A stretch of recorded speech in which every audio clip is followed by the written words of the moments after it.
video ini kita akan belajar 3 hal. Yang pertama, bagian-bagian bunga. Yang kedua, proses perkembangbiakan generatif pada tumbuhan. Yang ketiga, jenis penyerbukan. Langsung saja ya. Tahukah kalian bunga apa ini? Ya betul, bunga sepatu. Nama lainnya adalah Hibiscus rosa sinensis. Dan bunga apakah ini? Ini adalah bunga matahari yang tampak dari belakang. Bunga matahari nama latinnya adalah Helianthus annuus. Wah, seperti nama kelas kalian ya.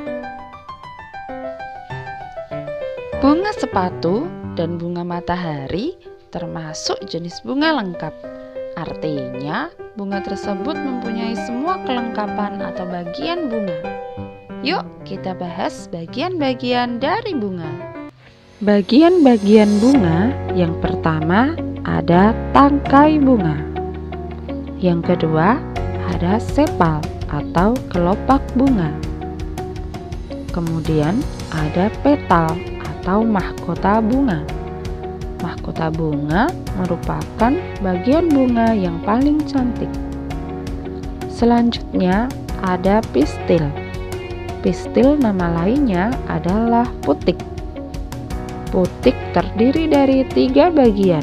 Yang pertama ada stigma atau kepala putik.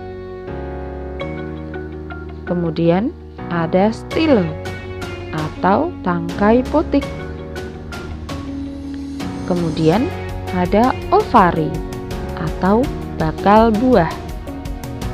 Putik ini merupakan alat kelamin betina. Selanjutnya ada stamen atau benang sari. Benang sari atau stamen jika dibesarkan menjadi seperti ini. Benang sari terdiri dari 2 bagian, yaitu antera atau kepala sari dan filamen atau tangkai benang sari. Stamen atau benang sari ini merupakan alat kelamin jantan. Di dalam antera atau kepala sari terdapat serbuk sari. Nama lainnya adalah pollen grain.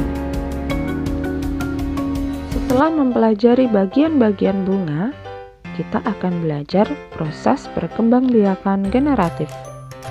Proses perkembangbiakan generatif diawali dengan proses penyerbukan. Proses penyerbukan ditandai dengan jatuhnya serbuk sari di kepala putik. Serbuk sari yang jatuh di kepala putik akan membentuk buluh serbuk sari. Buluh serbuk sari akan memanjang sampai ke ovari atau bakal buah. Serbuk sari yang jatuh juga akan mengeluarkan 3 inti sel sperma.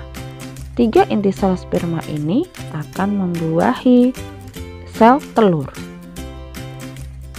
Kemudian akan menjadi zigot dan akan menjadi embrio. Ini terjadi di dalam biji. Ketika biji terkena air akan bertunas. Jenis penyerbukan ada 4. Yang pertama, penyerbukan sendiri, yaitu jika serbuk sari yang jatuh di atas kepala putik berasal dari bunga yang sama. Yang kedua, penyerbukan tetangga. Jika serbuk sari yang jatuh di atas kepala putik berasal dari bunga yang berbeda tetapi masih dalam satu tanaman. Kemudian, penyerbukan silang terjadi ketika serbuk sari yang jatuh di atas kepala putik berasal dari tanaman yang berbeda tetapi masih satu jenis. Yang keempat, penyerbukan bastar.